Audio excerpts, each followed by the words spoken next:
என்ன ஆதி இப்படி பண்ணிட்டீங்க? நான் ஒரு நிமிஷம் பயந்தே போயிட்டேன் தெரியுமா? பயமா? ம், என்ன பார்த்தா?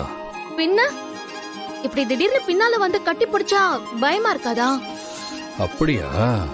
சரி, நான் வர்றப்போ அந்த நிலாவையே பச்சை கண்ணை வாங்காம பாத்துட்டு இருந்தீங்களே, என்ன விஷயம்?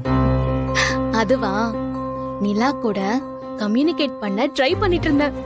அதுக்குள்ள நீங்க வந்து எல்லாத்தையுமே கெடுத்துட்டீங்க. என்னது? நிலா கூட கம்யூனிகேஷனா? ம், புதுசா இருக்கே. ம். இன்ட்ரெஸ்டிங். அது சரி, நிலா கிட்ட கம்யூனிகேட் பண்ணி என்ன பண்ண போறீங்க? எதுக்கா இந்த கம்யூனிகேஷன்? உங்களுக்காக தான்.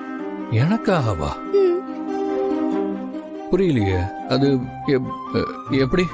உங்ககிட்ட போன் இல்லாத டைம்ல, உங்ககிட்ட என்னால பேச முடியாம போற டைம்ல, வானத்துல தெரியற இந்த நிலா கிட்ட நான் என் அன்பான ஆதி கிட்ட போய் ஒரு முக்கியமான விஷயம் சொல்லணும், நீ எனக்காக அவர்கிட்ட போய் அத சொல்றியான்னு நான் நிலா கிட்ட கேட்டேன்னா, அது உங்ககிட்ட வந்து நான் சொல்ல வேண்டிய விஷயம் எல்லாத்தையும் சொல்லும். அதுக்கு தான் ட்ரை பண்ணிட்டு இருக்கேன். விஷயம் கொஞ்சம் பழசா இருந்தாலும் நீங்க சொல்றத கேக்குறப்போ எனக்கு புதுசா தான் இருக்கு.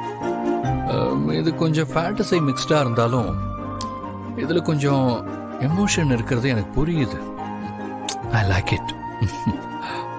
சரி, நான் தெரியாம தான் கேக்குறேன். நீங்க நிலா கிட்ட சொல்ற விஷயத்த நிலா எப்படி வந்து என்கிட்ட சொல்லும்? நீங்க கம்யூனிகேட் பண்ண ட்ரை பண்றீங்க, ஓகே. ஆனா நான் தான் நிலா கூட கம்யூனிகேஷன்லயே இருக்க மாட்டேனே. அப்புறம் எப்படி இந்த மெசேஜ்லாம் கன்வே ஆகும்? ஆதி, நீங்க சொல்ற விஷயம் லாஜிக்கா தெரிஞ்சாலும் இந்த உலகத்துல லாஜிக்கையும் மீறின எத்தனையோ விஷயங்கள் நமக்குள்ள நடந்துகிட்டு தான் இருக்கு.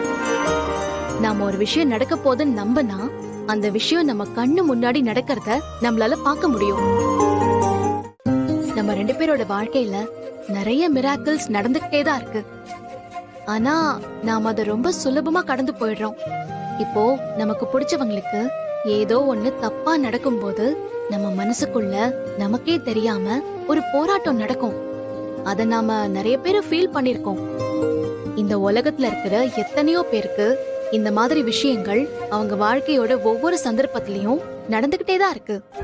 உண்மைதான். இதெல்லாம் எனக்கும் சில சந்தர்ப்பங்கள்ல நடந்திருக்கு.